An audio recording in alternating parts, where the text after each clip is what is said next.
Di tengah heningnya malam 1 Oktober 1965, sebuah letusan senjata memecah kesunyian di Jalan Teuku Umar, Jakarta.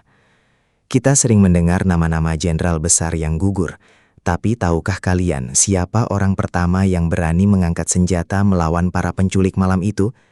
Dia bukan seorang jenderal berbintang, melainkan seorang polisi muda yang sedang menjalankan tugas jaganya dengan penuh dedikasi. Namanya kini abadi sebagai salah satu pahlawan revolusi Indonesia. Namun detail keberaniannya seringkali tersembunyi di balik narasi besar sejarah. Karel Satsuit Tubun, seorang pemuda dari Maluku yang memiliki nyali baja. Apa yang sebenarnya terjadi di pos penjagaan malam itu?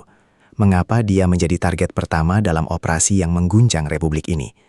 Mari kita telusuri jejak langkah sang penjaga setia ini. Selamat datang di kanal kami, tempat di mana sejarah dan fakta tersembunyi dikupas secara mendalam.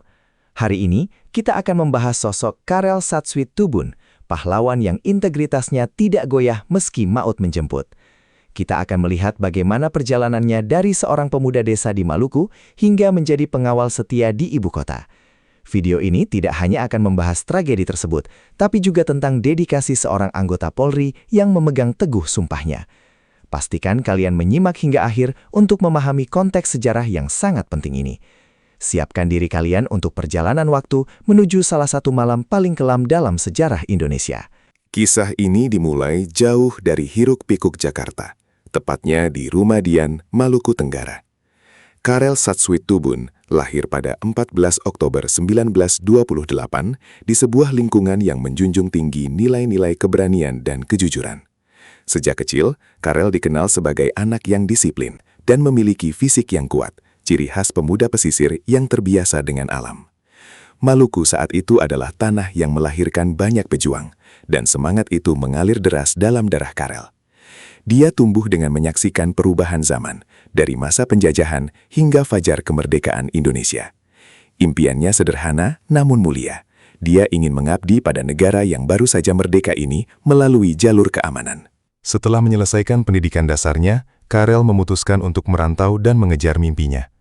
Pada tahun 1951, dia berhasil diterima sebagai anggota kepolisian negara. Pilihan ini bukanlah hal yang mudah, mengingat kondisi keamanan Indonesia yang masih belum stabil di berbagai daerah. Karel mengikuti pendidikan kepolisian dengan tekun, menunjukkan performa yang menonjol terutama dalam hal kedisiplinan militer.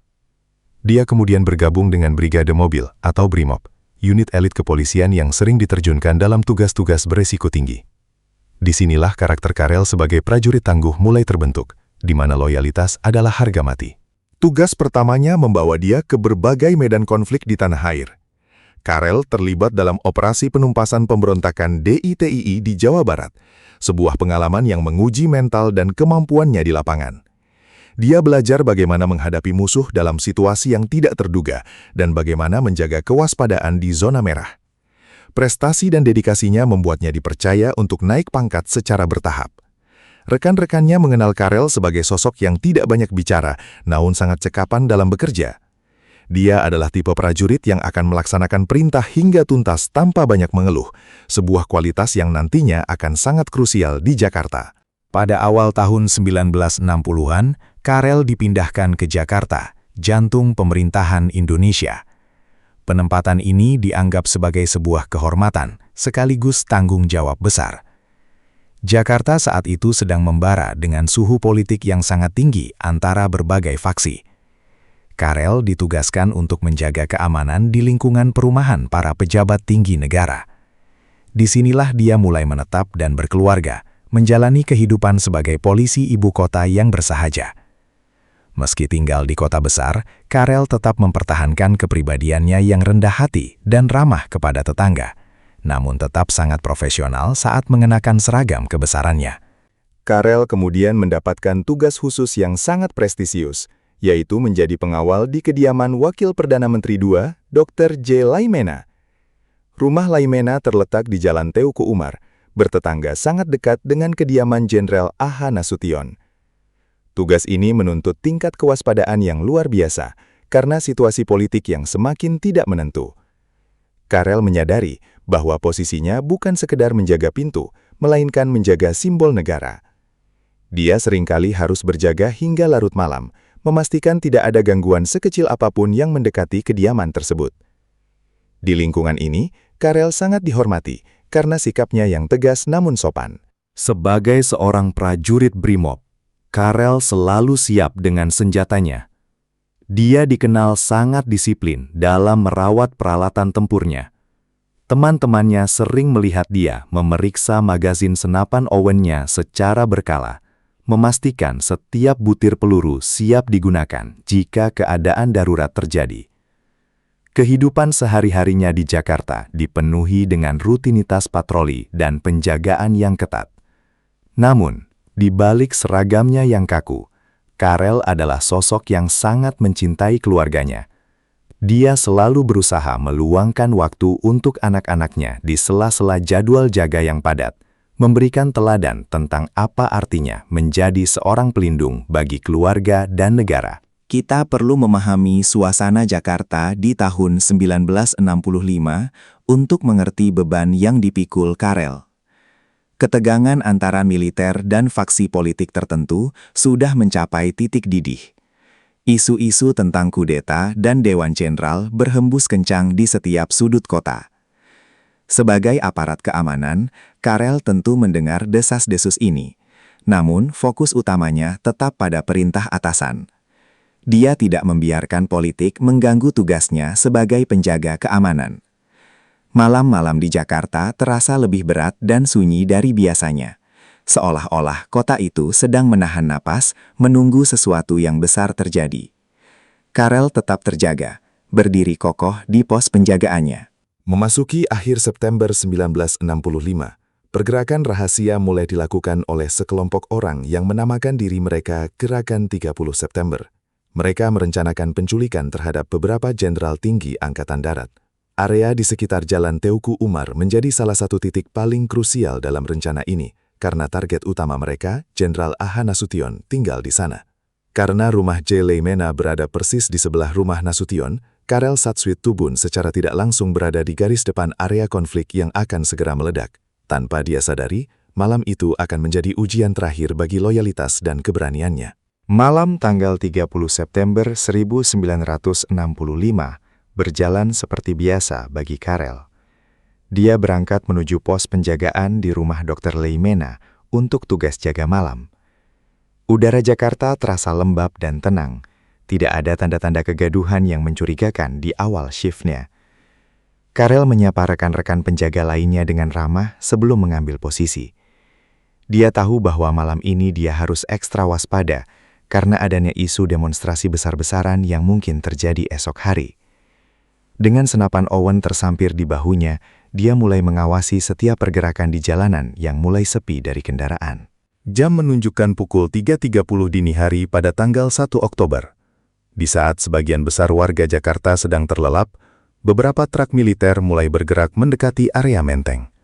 Pasukan penculik yang merupakan bagian dari Komando G30S mulai menyebar ke target-target mereka. Kelompok yang ditugaskan untuk menculik Jenderal Nasution mulai mengepung rumah sang jenderal. Namun, karena posisi rumah Leimena yang sangat dekat, pasukan tersebut juga harus memastikan bahwa para penjaga di rumah tetangga tidak melakukan intervensi. Karel, yang saat itu sedang berada di pos penjagaan atas, mulai mendengar suara langkah kaki yang tidak wajar dan suara mesin truk yang dimatikan secara mendadak. Karel Satsuit-Tubun segera menyadari ada yang tidak beres. Dia tidak seperti penjaga lain yang mungkin akan ragu atau takut. Insting Brimobnya langsung bekerja. Dia melihat sekelompok orang bersenjata lengkap mencoba merangsek masuk ke area rumah J. Leimena untuk melumpuhkan para pengawal. Alih-alih menyerah atau bersembunyi, Karel justru menyiapkan senjatanya. Dia tahu bahwa jika dia membiarkan mereka masuk, nyawa orang yang dia lindungi akan terancam. Dengan sigap, dia mengambil posisi tempur. Cahaya rembulan yang temaram menyinari sosoknya yang tegap di atas pos penjagaan, siap menghadapi siapapun yang berani melanggar batas. Pasukan penculik segera mengepung pos tempat Karel berada.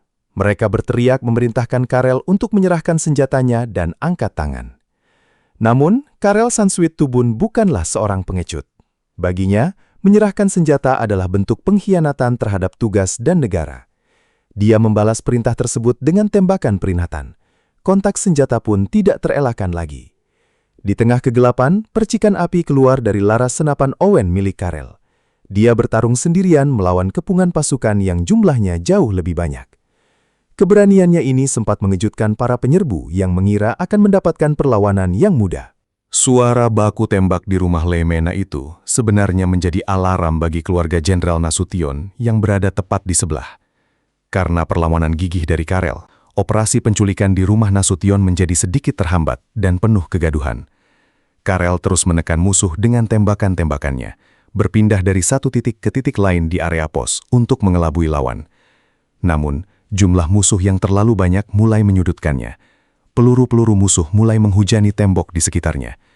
Meskipun dalam kondisi terjepit, tidak ada raut ketakutan di wajah polisi asal Maluku ini. Dia hanya memikirkan satu hal, mempertahankan posnya. Naas.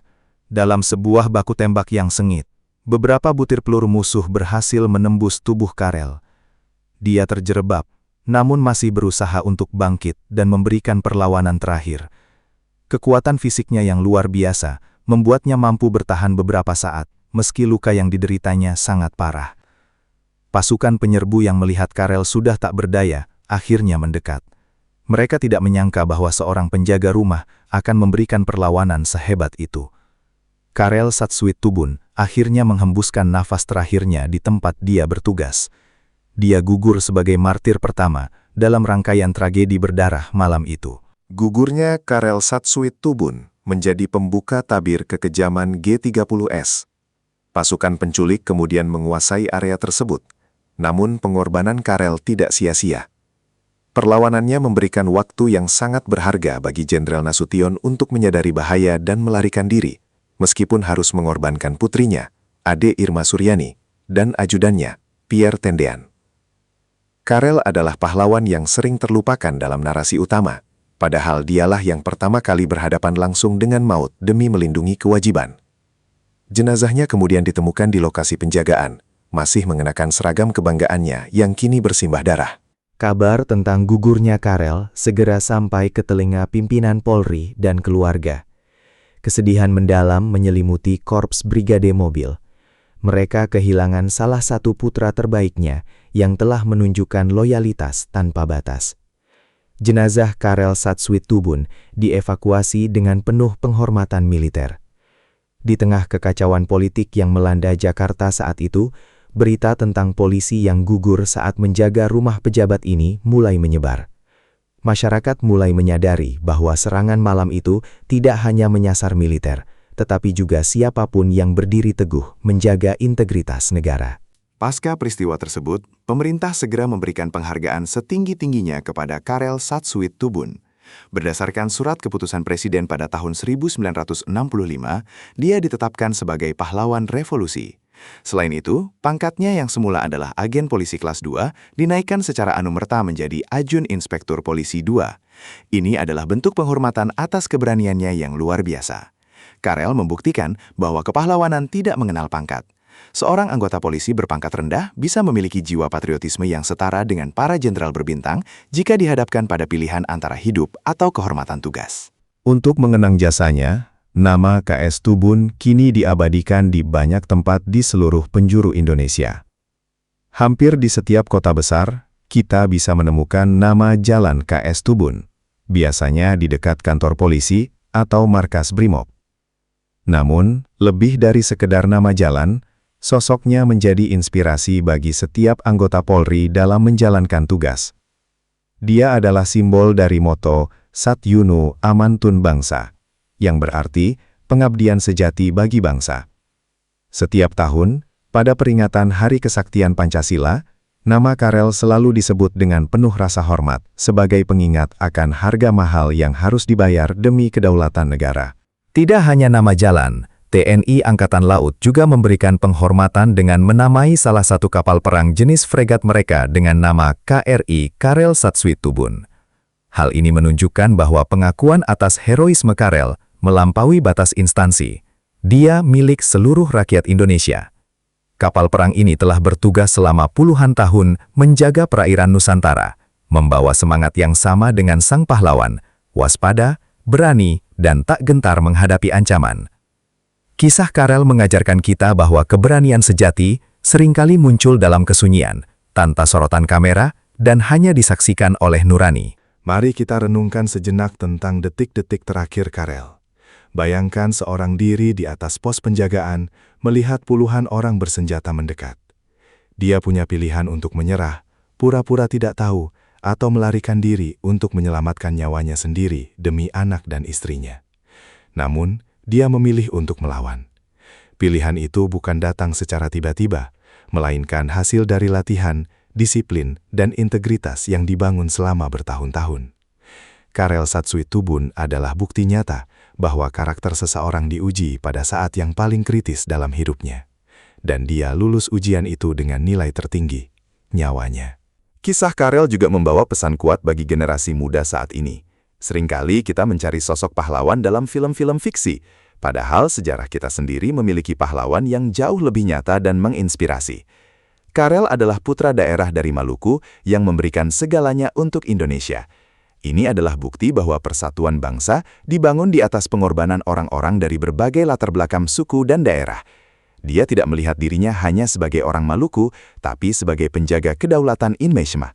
Semangat inklusivitas dan nasionalisme ini sangat relevan untuk terus kita gaungkan di masa sekarang.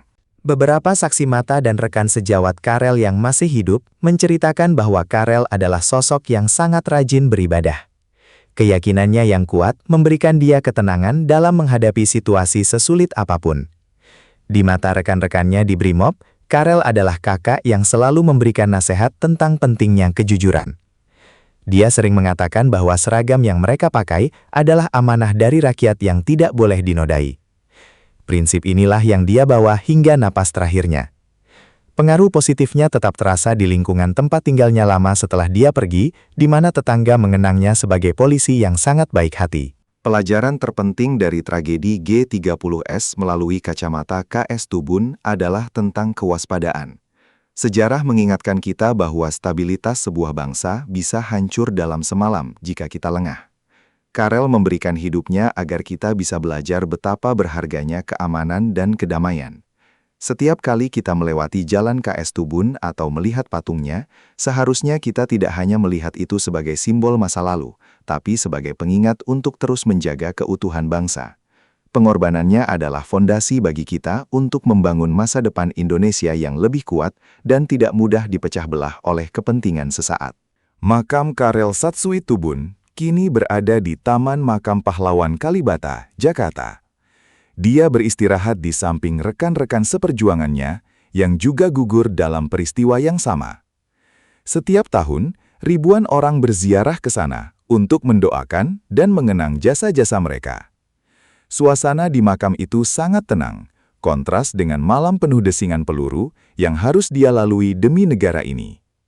Batu nisannya yang sederhana namun berwibawa menjadi saksi bisu akan sebuah kisah kepahlawanan yang melampaui waktu.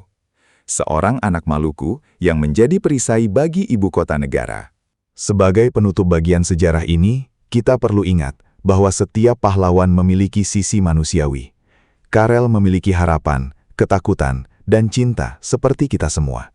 Namun yang membedakannya adalah kemampuannya untuk menekan ego pribadinya demi kepentingan yang lebih besar. Dia tidak meminta untuk menjadi pahlawan. Dia hanya melakukan tugasnya dengan sebaik mungkin. Dan seringkali, itulah definisi sebenarnya dari seorang pahlawan. Seseorang yang melakukan hal yang benar di saat yang paling sulit, tanpa mengharapkan pujian atau imbalan. Karel Satsuit-Tubun telah menyelesaikan tugasnya dengan sempurna. Semoga kisah ini memberikan kita inspirasi untuk selalu berdedikasi dalam profesi apapun yang kita jalani. Keberanian Karel Satsuit-Tubun bukan hanya milik polisi atau tentara, tapi milik setiap warga negara yang mencintai tanah airnya. Kita bisa menjadi Karel di bidang kita masing-masing dengan menjaga integritas dan memberikan yang terbaik bagi sesama. Sejarah bukan hanya untuk dihafal, tapi untuk diambil apinya agar terus membara di hati sanubari kita. Mari kita jaga warisan keberanian ini agar Indonesia tetap tegak berdiri sebagai bangsa yang besar dan bermartabat. Terima kasih telah menemani kami dalam perjalanan sejarah yang mengharukan ini.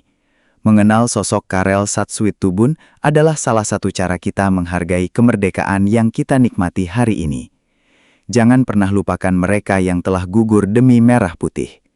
Kita harus terus menggali dan membagikan kisah-kisah seperti ini agar nilai-nilai luhur bangsa tidak terkikis oleh zaman. Jika kalian memiliki cerita lain tentang pahlawan yang jarang diketahui, jangan ragu untuk berbagi di kolom komentar. Mari kita terus belajar dari masa lalu untuk masa depan yang lebih baik. Jangan lupa like jika kalian menyukai video ini, dan subscribe untuk update seru lainnya tentang sejarah dan kisah-kisah luar biasa dari tanah air. Bagikan video ini ke teman-temanmu agar semakin banyak orang yang mengenal keberanian KS Tubun. Nyalakan lonceng notifikasi supaya tidak ketinggalan konten menarik kami berikutnya. Sampai jumpa di video selanjutnya, tetaplah bangga menjadi bagian dari Indonesia. Jangan lupa like and subscribe untuk update seru lainnya.